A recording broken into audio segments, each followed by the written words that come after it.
You feel like you deserve it because you work so hard, like night and day, proving yourself. And no one comes in and tells you, well, you did a great job. You're doing a great job. And you can get that raise, but just not that team lead position, because team lead requires a different set of skills. What, am I not the kind of person people want to be led by? You kind of make meaning of statements like that. And why didn't anyone tell me this before? Like, why are you telling me now?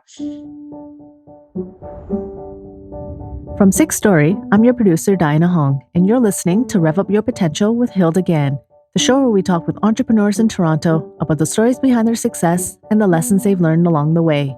And now your host, Hilda Gann. Hilda Gann, Rev Up Your Potential. We're into season 2, and today my guest is Anu Yogeswaran. She is the founder and owner of Anu's GenZ Public Speaking and Leadership Skills School. Welcome, Anu, and thank you for joining us today. Thank you, Hilda. Thank you for asking me to join you here. So, Anu, for those who don't know who you are and what you do, we did have that brief intro, but could you share with us a little bit more about who you are and what you actually are doing as an entrepreneur? Yeah, Hilda, I am a Gen Z coach. So I coach Gen Zs. They're from the age of 10 to 20 to become confident communicators and better decision makers and authentic influencers. In fact, really strong leaders so that they can make this enormous impact in their life in the future, in the world that they will see in the future. How did you come to create this? Tell us a little bit about your journey and some of the key highlights of your life that brought you to, I'm going to start this. I'm going to start this school for Gen Zs. When I say Gen Zs, I'm talking about age 10 to 20. That's the age bracket that I work with, because that's usually a question, especially like Gen Z, Gen A, Millennial. I'm so confused. So it's 10 to 20. And how I came about it, like with every entrepreneur, it starts from a stage in your childhood when I was raised, I felt like there was a path that was laid out for me. For the good or bad, parents usually lay out a path for you, and you don't question that path. And the path that was set for me was, hey, get into the sciences, get into engineering, something, not engineering, but computer science. If you immigrate to Canada with a computer science degree, there are more chances for a job. And I thought, great, yeah, let's do that, because that's the path that was set. And I seem to be okay in computer science. But here was the thing, when you get a job and you're recognizing in the corporate ladder, there's so many levels, right? You start as an analyst and then you go on to become a manager, team lead manager, C-suite, director, whatever it is. Those are the levels that are there when you get into corporate Canada, which I wasn't very aware of till I got into corporate Canada. And these hurdles that I faced to move up the ladder was really the start of my story and the reason why I'm doing what I'm doing. I had a good set of mentors and coaches who said, you're really good at delivering your independent tasks. You're really good at the technical stuff. But to empower a team, to build a team, you need a whole different set of skills. And I look back and I'm thinking, why didn't anyone teach me these skills? If that was the case, why didn't anyone teach me these skills? Oh, so it's not just competition, it's collaboration. It's not just telling people, it's listening to people. It's not just you doing a task together, it's empowering a whole team to do. All these things require these, what they call as soft skills, or they call leadership skills. I call it as power and success skills. I love that phrase, by the way. I love that phrase. I called them the non-technical skills or the soft skills, but I love what you just said, power. Yeah, the power skills, success skills, or global competency skills. I've heard a number. Now that when you're diving into this, you realize there's so many words to it. That will really help people just work with people and scale companies, build companies. There's a plethora of things that you can do with these skills. And so I learned it slowly, of course, with coaches and mentors and joining programs as such in my adult life. And when you're saying you learned that, are you talking in your 20s or in your 30s when you learned these skills? in my 20s. Yeah. Okay, So good, in my good. 20s is when I learned those power skills. I mean, slowly and surely, right? You're faced with situations. You're like, can someone help me? And there's like, oh, there's this person who knows how to delegate really well, or who knows how to mediate, or who knows how to negotiate. I'm like, and there's a course on that? Yeah, go for it. Okay, sign up. And I just got immersed in learning these skills and started teaching adults as well. So once you learn it, you realize the value and you're thinking, oh my God, imagine a whole team knowing this, like my team knowing about this. And so that my journey of teaching adults started that way. So I would work and teach adults these skills. And then someone approached me and said, hey, wouldn't it be cool if kids knew about this? And I thought, well, I'm not sure. It might be too complicated for them. We need to really, break it down maybe. But I was open to it mainly because I recognized that if I had these skills at a younger age, then my trajectory would have been a little more different than what it is right now. No regrets, but so I was just open to this idea of teaching kids these skills and breaking down and coming up with a program on that. Yeah. So that is how I got into this whole teaching kids about leadership and public speaking and effective communication and all these power skills. And I go into schools, or I teach at extracurricular activities, I just teach one-on-one. It sounds like you had some bumps along the way. I want to be this, but they're telling me I need this. Why didn't I get that at school? What is your thought on that? Why didn't you get that at school? Because obviously that drove you to start this business. I think when I was learning, maybe it's also my focus was if I learned computer science really well, and if I got technical, I would get a job. So my focus was, let's get a job. And how do you get that job? Yeah. It's learning coding, it's learning math, engineering, and that's going to get me a job. Yeah. I don't think I had anyone come to me and say, hey, have you contemplated leading a team? Or for example, I mean, I have kids now and they say, oh, working on projects with this many people is awful. I don't want this person. Like, let's think about that, right? You will be working with people who are not totally in alignment in value and strengths as you, but still will be working with them. There's this whole diverse culture. I don't think anyone had that kind of conversation with me as I was studying till I got into corporate Canada. And I remember my mentor saying to me, well, what got you here will not get you there. Like, what? That was great advice. Great advice. I know. Well, yeah, but at that time, I'm like, well, I got here with a lot of hard work, and I went through so many courses, and what's going on here? So I think it's just awareness of maybe I wasn't aware at that point that there are these schools of thought on global competency skills or soft skills. I don't think it was there as much as it is right now. Yeah, I think it's more now. I remember when my husband and I had our engineering company, and I created our education program. So we had mentorship program, and we had performance evaluations, and we had lunch and learns. The lunch and learns were every 2 weeks we would provide lunch, get them there, and one would be technical, learning about something in the business that will help them grow from a professional technical perspective. And then the other second week of the month would be on either a personal lifestyle thing or a non-technical, as you call, power success skills, networking, communicating, team building. And I remember one of the younger engineers coming and said, why do we have to take these things? I said, it's a free lunch. You don't have to take it, but it's a free lunch. 2 years later, he said, Hilda, thank you. I know why you made this opportunity for us. I know why you did this, and I thank you. He went on to become one of our project managers. So those were life skills, because I recognize the same thing too, is that people don't have these, when they're promoted based on their technical skills, not necessarily on their leadership success skills with people.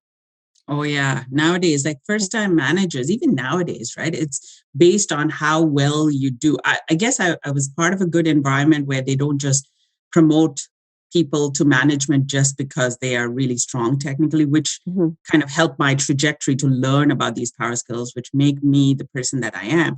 But many companies do that still, right? Where, oh, this person's a great individual contributor. This person's got great results technically. So let's just make them a team lead. Yeah. They're great project manager. They're great, but yeah, their people skills, their motivation. Did you feel frustrated?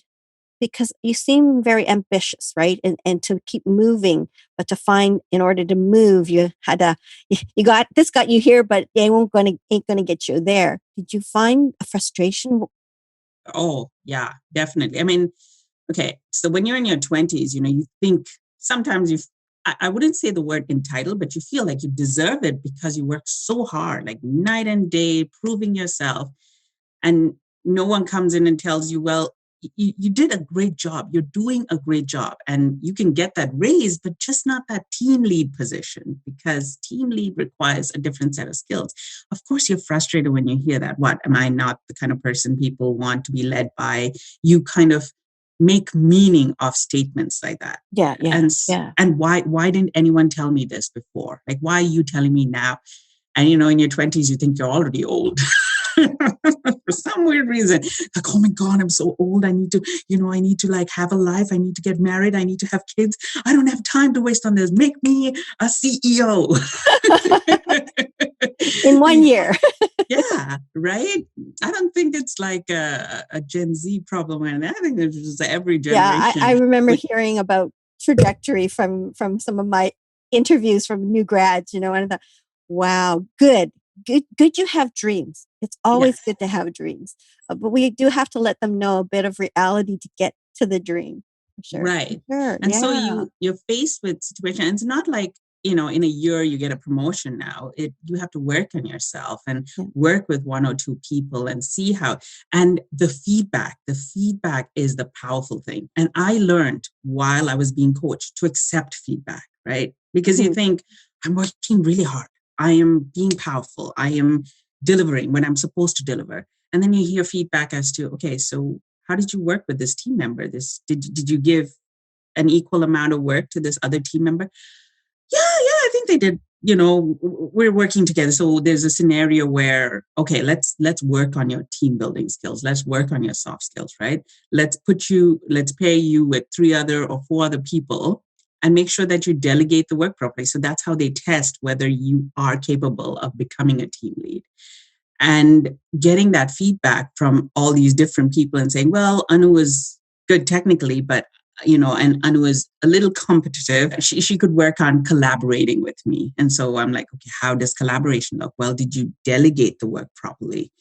Did you assess what their strengths are and delegate the work?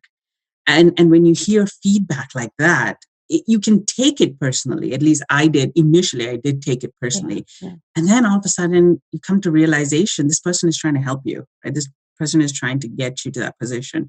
So my frustrations were more along the lines of, it's taking me time to get to a manager position. It's taking me time to move up the ladder, right? But I think what was really good was having mentors and coaches that kept saying, it will happen when you're ready. You just need to get there. I also have a flip side to that advice.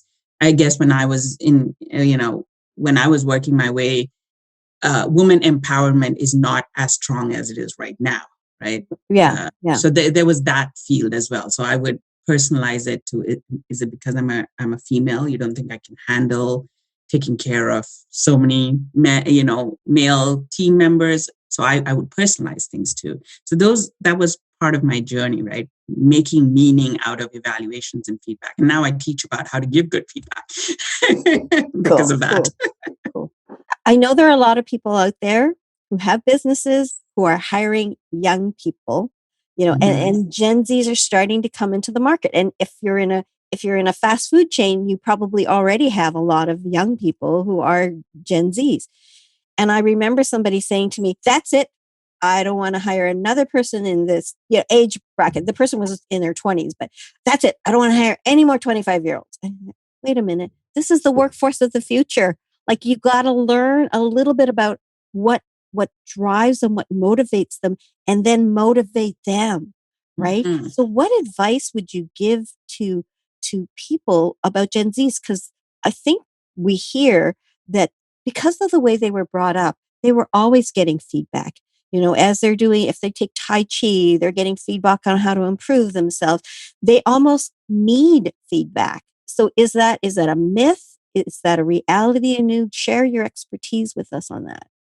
Gen Zs, it depends on where they're coming from, right? If you're just taking Canada, Toronto, and if you're taking a middle class income family, you do provide for them. You do want to ensure, there's at least the many Gen Zs that I teach, there are still expectations set on them as to what they can get out of life. If a Gen Z applies for a fast food restaurant, they haven't looked up, oh, I want to work for Burger King for the rest of my life. So the values, mission, and all that are not, they just want a quick dollar here and there. And that's why they're there, right? It's just like a part-time job. They want a quick dollar. But an employer I think McDonald's has this great program where they coach Gen Zs and they have a program to teach and onboard and share their mission, share their vision so that they integrate with the actual company, right? Whatever their age is. They have not just 20-year-olds coaching them, they have 30-year-olds coaching them. They have intergenerational people coaching them as well. I think when you do that, it really helps breaking it down as to what my vision is, what my mission is. If you're a small business, this is getting them passionate about it because you can actually make a Gen Z love your business, right? If it's a small business, for example, and if you own a little art store, if you share with them why you started this art store and what your mission is, how you're going to expand and getting them excited, it's not that hard to get them excited about something like that. And you could have lifelong employees there. It's not unheard of to have lifelong employees like that, right? So it's just that breaking down, helping sharing those missions, vision, making the onboarding process a little easier, like really breaking down the onboarding process. And also, what are they measured against, right? No surprises here, right? You will get your salary if you do this, and you could get a bonus if you do these extra things and stick to it, right? That really does help. That's incentivizing them. Thank you for reinforcing mission, vision, and values, because that's a passion of mine. To tell business owners, no matter what size you are, you really should have a mission, vision, and values because that's your foundation. From that foundation, you hire the people that, have compatible feelings for that mission, vision, and values.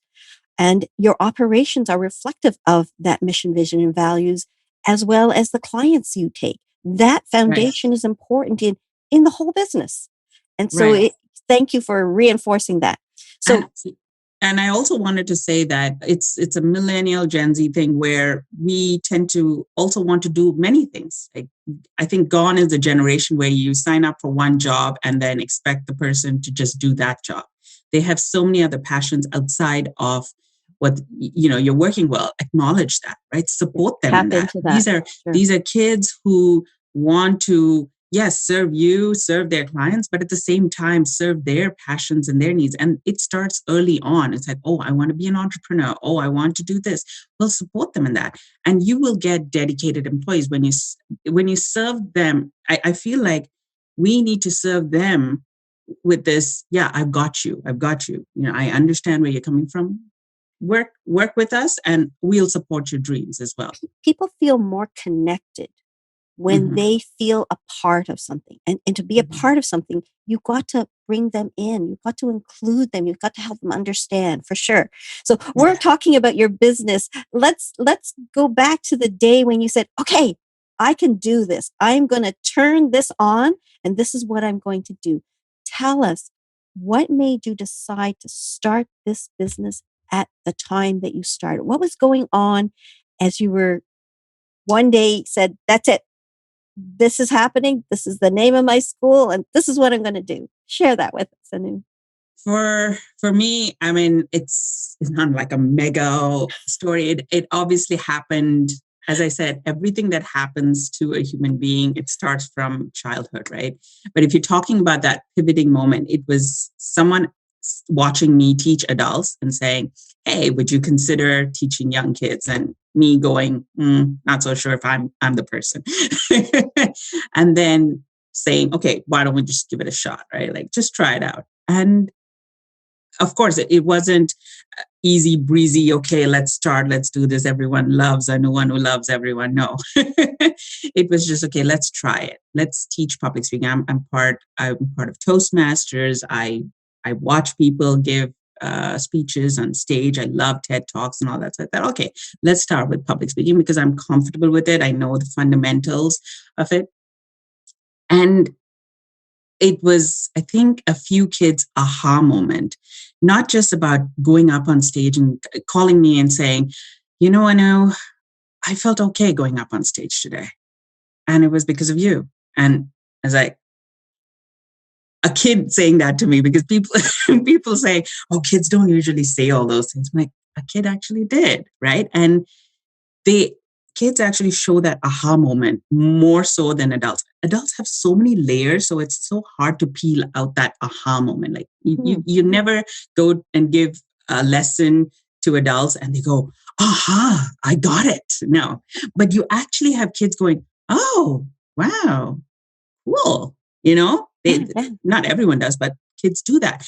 And it's those little moments that, as a coach, you're like, I think I can make some change at this level, right? And just keep on. That's kind of what changed my trajectory and said, I want to do this. I want to make, it all started with, I want to make a change in one kid's life, and then maybe two, and then three, and now so much more. And that's how it all began.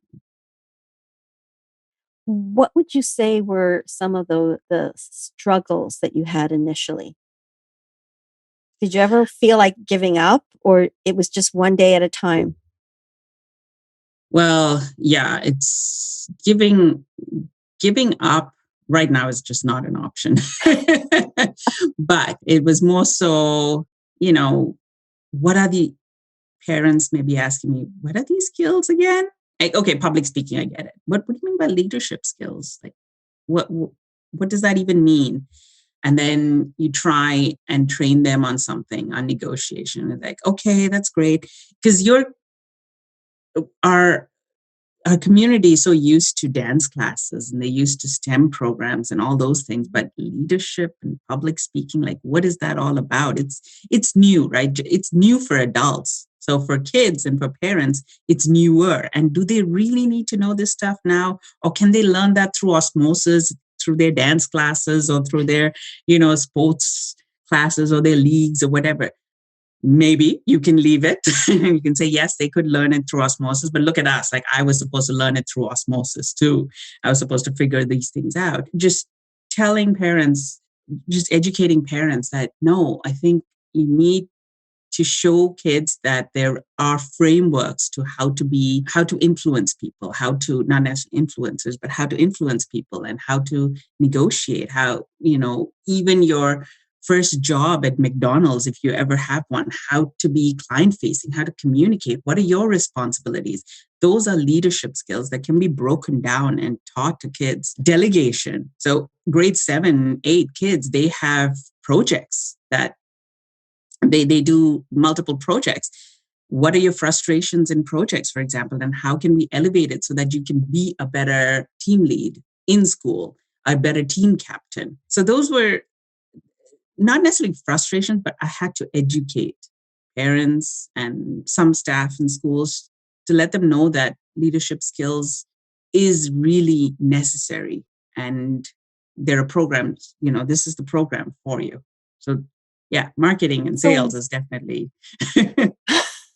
What would you say are some of the key things that have allowed you to convince parents and the schools that you go into, that these are fundamentals that they should be instilling in the young 10 to 20-year-olds? I think looking at their short-term goals, right? Associating to your short-term goals. Some parents enroll their kids because they're just shy. And I want them to be able to speak because, I don't want them to be bullied. Some are currently maybe being bullied and they need to understand how to communicate better. All right.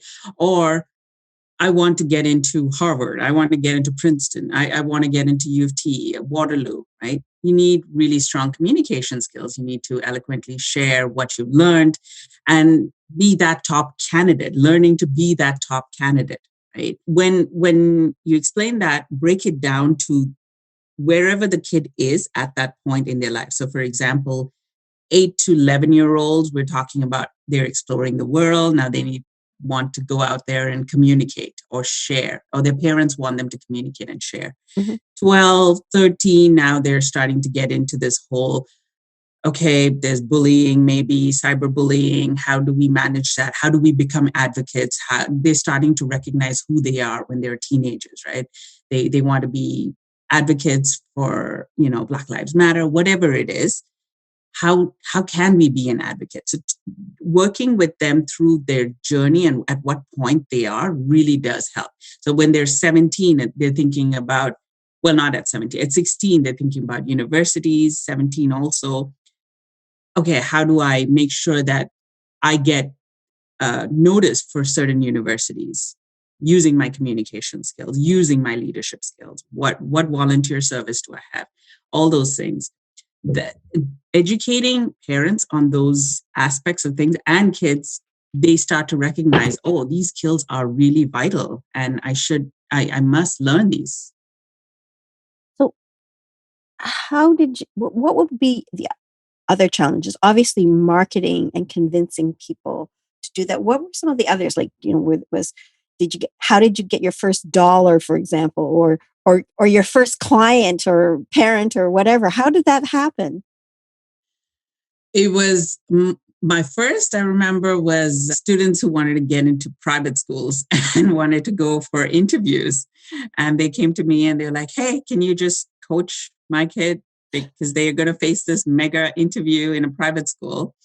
And I said, sure, I'll teach you interview techniques and let's go through. That's kind of how I recognize, oh, people are willing to pay me to teach their kids. And teaching, I know there's a lot of career coaches out there. They can follow them too. But breaking it down to kids and even answering the tell me about yourself thing, or what do you love? How do you manage behavior? Because in some private schools, they ask tough behavioral questions. How do you manage that with SOAR? Whatever I use SOAR, but whatever way you can manage interviews. So that's how I got my first few clients. And then it was kind of word of mouth and me putting it out there and saying, hey, I teach public speaking. Would you like? And that whole public speaking component is what opens the doors and people come in because they know what public speaking is. Yes, I want my child to be on stage, or I want my child to be able to communicate. Okay. And educating them, okay, after public speaking, there are all these other leadership skills. Hey, are you interested in that? And that's kind of how I take For them. those who are listening who might not know what SOAR is, can you share what the acronym is for SOAR? just to refresh people's memory, or what is SOAR? It's situation. Give us what the situation is. What is the obstacle that you faced, and the action, and then the result, right? So when you're given a behavioral question, if you're in a team and one team member is not really listening to you or not playing really well with you, how did you manage it? So if you were in that situation, explain that situation. Take a deep breath, think through it, because just an interviewer just asked you that question. Take a deep breath, think through it, and then take out that framework. Was I in that situation? Yes. Okay, explain that situation. What were those obstacles that you faced? Did that person have family issues, whatever it is? And then what action did you take? Did you have a conversation with them? Simple things. I mean, from a kid perspective, did you have a conversation with them to understand what was going on? And what was the end result? Was it positive, or did you go the other route? When you said the first few clients that you had were people who were, it's one-on-one, they've got a situation, an interview. When did you decide? Because I think I heard you say people asked me to do this, and it sounded like you were doing it on after, like you still were working in your job and you were doing this, and suddenly you decided that, hey, I can do a living. When did you switch from being, an employee who is doing this work to saying, I'm going to start my own business and I'm going to make a go of it? Was it an evolution, or was it like that? So Hilda, I'm still an employee and I do this. So that's how I'm working right now. It's two. I'm an employee and I do this because these are extracurricular activities at this point, right? Where children choose to do this, or parents enroll students after school.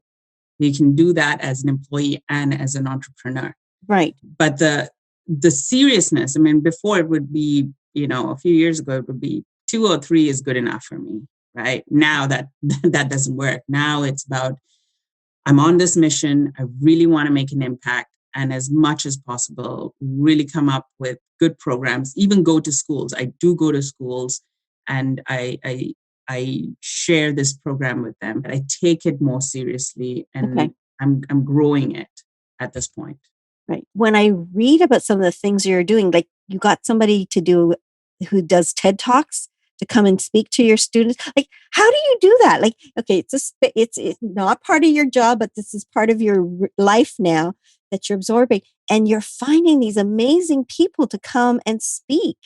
People, like, they want to make a difference too. They recognize, right? They recognize that it's not mainstream out there just as yet. We spend so much time educating adults about these things, but not kids. And the idea of teaching kids can be nerve-wracking to adults. Like, this is really complex stuff, right? Even what you mentioned about TED Talks, going on TED stages. Yes, there are some kids who are open to standing on TED stages, but what is the process? Why don't we encourage them?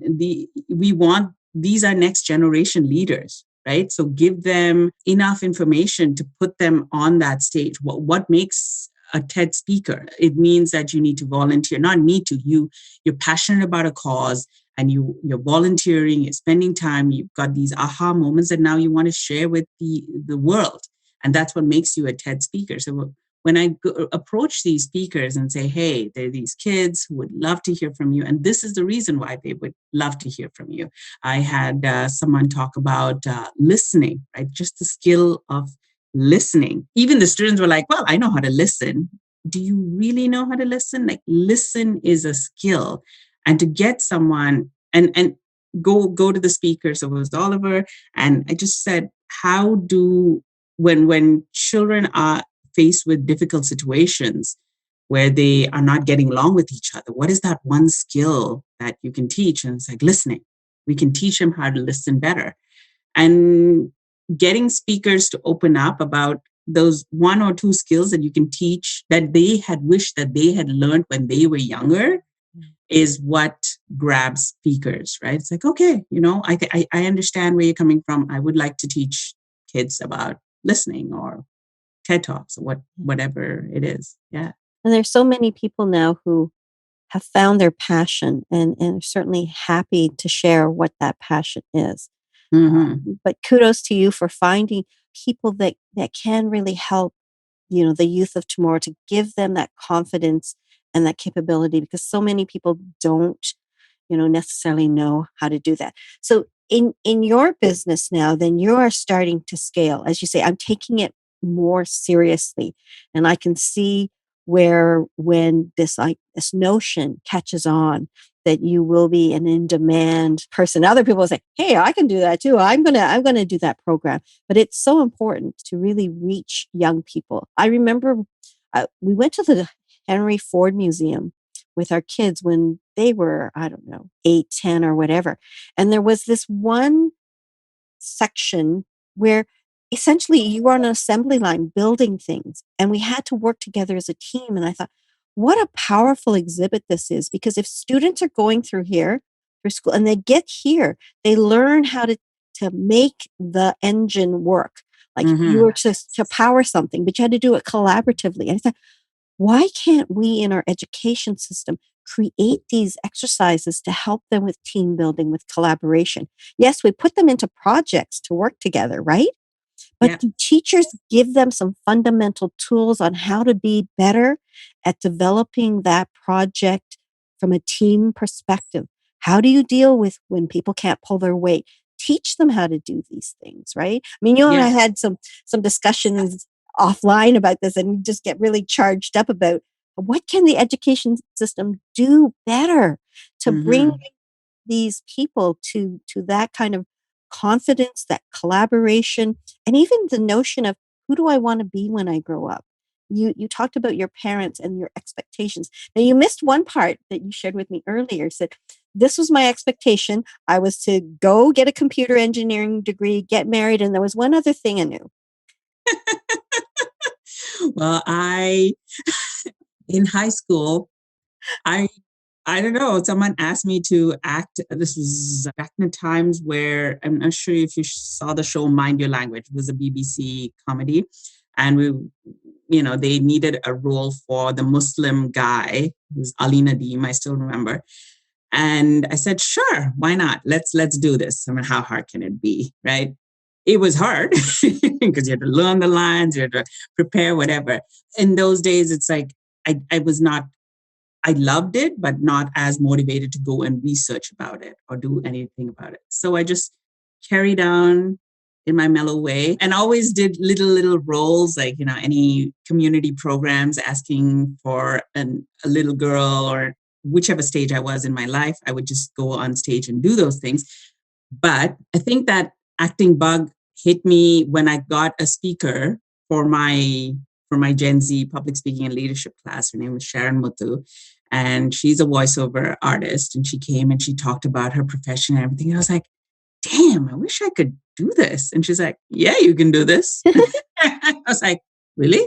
Like, yeah, just you can. And having someone supportive to just say, why don't you just give it a shot? Just take a few classes. And I think September 2020, I started taking a few classes and I loved it. And acting and as a skill, how to come up on stage, how to use that acting bug on stage as a public speaker. They work in alignment with each other. So yeah, so there's another tool that I put in my toolbox that I'm sharing with students that I teach. So it's interesting because before you talked about the fact that that was an expectation, no acting was in that. And then just as we were getting ready to start the interview, you said, and I'm taking acting now. And he said, see, we have these passions and, as children, we don't know better. Like we listen to our parents, they have expectations and maybe we're fine with that. But then later on in as we become adults and we say, I really like that, and serendipitously, why don't you do that? And now you're doing that. When you talk, I see your eyes light up. You're very expressive, you're very animated, and you can hear your passion. You can hear Mhm. your passion, and you can convince parents that this is good for their children, that it will help them. Those skills are so needed. And the earlier you practice it and you come into your own as to who you are, the more confident you'll be. So you're offering this very, very great service to our young people of today. Well, thank you. Thank you so much. Where to next? Like what's the next stage for the development of your company? What do you envision doing, say, a year or two down the line, and how are you going to get there? I definitely want to expand in a few different areas. One, with COVID, I recognize that we can do this online. Before it was like brick and mortar. It had to be brick and mortar. You have to go in. I'm finding that enrollment is much better when it's online, right? To your program. Schools are willing to work online as well. I would love to get into more schools, public especially. I've had success with private schools, but public schools all over Ontario is what my goal is right now, just to go and share my program and say, hey, I would love to teach your kids. I would love to make better leaders out of them through interactive measures. That's like my 1 to 2 year goal at this point. And of course, every entrepreneur has an international dream, right? So it's like, Not every entrepreneur, but many, yes. many entrepreneurs have this international dream. And hopefully I can get to that point as well. But that's a very long-term dream. But I know there is a huge need for it. And the pie is huge, and we can teach slivers of whatever form of leadership it is. I could focus just on public speaking and just on maybe mediation, or 2 or 3 skills, and expand on those programs. Or, I mean, the world's your oyster, I guess. What would you say are a couple of the key successes you've had along this journey of your entrepreneurship? I think scaling to the amount of students that I'm now able to get to teach, seeing value, seeing schools agreeing that there is this huge value in teaching these skills, that's a big win to me. To tell you the truth, that's a big win, because there was a moment where I would just email schools and go, hey, I've got this program, whatever. And they'll be like, whatever, like what? It's not something that we do. And then, you go in, you talk to people, and you're like, no, this is what it's all about. Now people are more accepting of this. They're like, yeah, I definitely see value in it. And I think that is a huge win as an entrepreneur, right? What do you think made that change? What made that shift from knocking on, the doors or sending emails and people just send it to trash right away or whatever, and now they're listening? Where do you think that shift happened for you? Kids play a huge role in that. Kids ask for you, right? So when I walk in, when I teach one class, right? I do a program for one class. And then, of course, I say I offer this other program. And then I walk into the same class with the same students and the eyes light up. Teachers see that, and all the testimonials as well. Like these loving, sweet testimonials written by kids, and I share them with these teachers. I think that makes a huge difference. It's like, okay, these kids see value, and they say how it's helped them manage a bullying situation, how it's helped them manage a mental health situation, how it's helped them, go up on stage and be a better dancer, be a team captain, right, in their own sports league. There's like these results that these kids write and show when you ask them for testimonials, and that moves teachers and that moves adults. Because, as parents, you want to do the best for your kids. And when your kids are saying, yeah, I love this, I love this class. I actually said my first speech, and yes, I was nervous, but it didn't feel that bad. It was good. And it was so supportive. And I have the confidence to talk to an adult, a stranger even, right? I can network. Things like that, simple things like that. When kids go and tell their parents or tell their school officials, teachers, it makes a huge difference. It makes it easier for me to now knock on people's door and go, hey, guess what? You know me? I knew. And they're like, yeah, come on in, right? So it really does help. And just thinking what you do, what kind of impact that has on a person who starts to gain confidence at 10 or 12 to speak in front of an audience. What kind of leader will that person be? What kind of speaker will that person be when they're 20, when they're 30, when they're 50? They say that leaders, I'm just stating some statistics, leaders who get promoted, the average age is 36. It can be as early as 25 and up to 40, but the average age is 36. And the average age that companies or people get training on being leaders, 40. So there's a 4-year gap between, hey, I'm a boss now. Guess what I'm going to do for 4 years? I'm going to do what I want, make mistakes like crazy, and then get some training and be a little bit better. So imagine what you are doing at 10, what that's going to happen. It just sounds so powerful and so exciting. Yeah. I mean, that's exactly it. I mean, I was one of those people, right? I was one of those people when someone approached me and asked me to teach kids, I was like, I'm not sure if they will understand this, but kids absorb these things, and you can truly, like I mentioned to you, there's so many layers to an adult. Not that kids don't have many layers, but the layers are fewer, right? And so you can They can even unlearn certain things. They might have some limiting beliefs, which they can unlearn faster than a 36 or a 40-year-old, right? It could take more time. And we spend an immense amount of money on, the 30 plus, 40 plus leaders. And they go for training, which is like $10,000, $50,000, $80,000.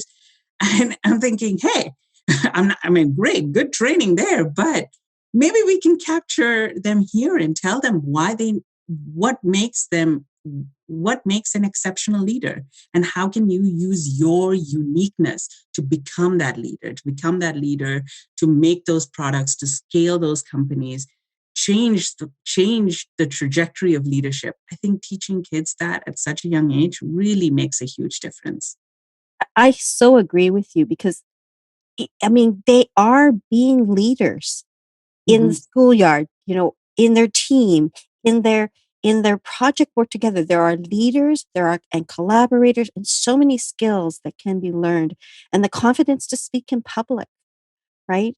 I've so enjoyed our conversation today. I did too, Hilda. I really do hope that whatever we talk, if someone can take something out of it, whether it's an entrepreneur or whether it's a kid out there or a parent who's trying to figure out, Yeah. hey, maybe my kid needs this, whatever way, shape, or form, I'm just hoping that I being of service. And that's what this is all about, right? Just being of service. Well, That's why we become entrepreneurs. I think I can see you growing your business and gaining strength in that growth, and really it's a meaningful thing, and it's really going to help a lot of people a lot earlier than at the age of 30 or 40.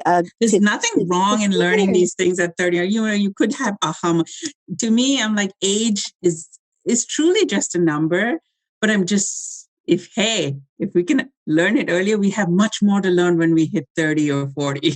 I heard the urgency of time earlier in our conversation when you said, I wanted to be really good, and I thought that those layers. And when you said those layers, like, I forget the true word, but the layers seem like they were this high, right? To me. And you are a woman, it sounds like, needs to have things happen, not in years, maybe in a year, half a year, but not in years, right? You want to make things happen. So I hear that to you, you're doing this because I want people to have what they want when they need it sooner than I did. So this makes sense for me to teach 10 to 20-year-olds. So yeah, the thing is, I wanted to say, I know that there are things called entitled millennials or entitled Gen Zers. And I'm thinking, okay, I don't like that whole entitled thing. It's just, let's see when the way education is done now, it's done online. You get it on your fingertips. If I have a doubt, I go on Google, I can figure things out. So why is this whole, to promote a person, it takes 3 years or 4 years? Do we really need to have those performance metrics, right? A person might be eligible to be promoted to another level in 1 year. Of course, they need to do a lot of things to get to that spot, but I think a motivated human being can do that. So teaching kids to be motivated, to know those leadership skills, and then, they could move up the ladder. They could build multiple companies, and they could do it in a shorter time frame, right? I think that is definitely possible. And we just change the world as we see it. well, thank you very much for joining me on Rev Up Your Potential today. How do people get a hold of you? Well, they can get a hold of me. I am on LinkedIn as Anu Yogeswaran, and so that's ANU space YOGESWARAN. I'm also on Instagram, same name. And of course, they can email me through anu.yogeshwaran@gmail.com. And I post all about my speakers there, the wonderful speakers that come to my class. I'm also starting a YouTube channel. But at the moment, these are the ways to connect with me. Cool. Well, I'm going to be looking forward to hearing about your YouTube channel and what you're going to do for the young people of today. Thank you, Anu, for being part of our podcast. I really enjoyed having you. Thank you, Hilda. You're welcome. And for those of you who listened, I think we had a great interview. I think there's a lots of things that I learned, particularly for your business, how you grew it, and to think what you can do and what we can learn from what you shared with us about Gen Zs and the future of how we can help them grow and get entrenched into the workplace. So thank you very much. And thank you for you who are listening to Rev Up Your Potential, a podcast that helps you understand the successes and the struggles of entrepreneurs through their stories. Thank you very much and stay safe.